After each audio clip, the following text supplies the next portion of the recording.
It was the best of times, it was the worst of times. It was the age of wisdom. It was the age of foolishness.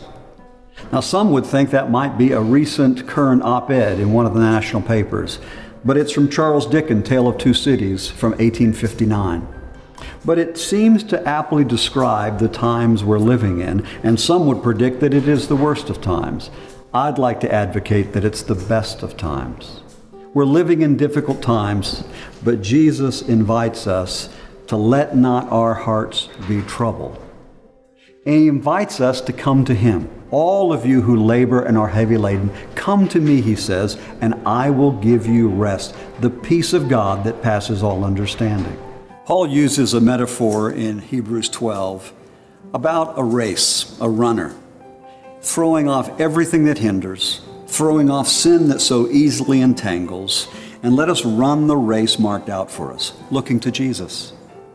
That's the race we need to be running today. That's what makes it the best of times, looking to Jesus. So to, in a sense, follow with the metaphor of Paul, we want to let go of things that hinder us, the things that are detracting us, things that seem to drag us down, things that focus away from that divine reality. The only thing we have to fear is that we forget how God has led us in the past.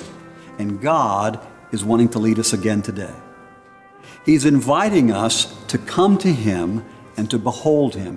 It is by beholding that we are changed.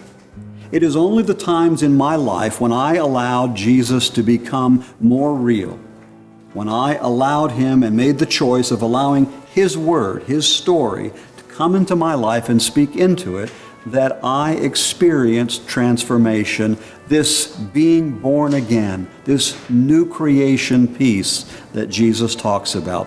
As we conclude 2016 in a chaotic world, I want to invite you to embrace the best of times by looking to Jesus. I would like you to join me and this conference family as we spend the conclusion of 2016 and enter into 2017 by spending more time in the story of Jesus in Matthew, Mark, Luke, and John, and in books about the life of Jesus like The Desire of Ages. I want to invite you to join me to sit at the feet of Jesus, look to Him, and allow Him to make this the best of times for you and me. May God bless us as we look to Jesus.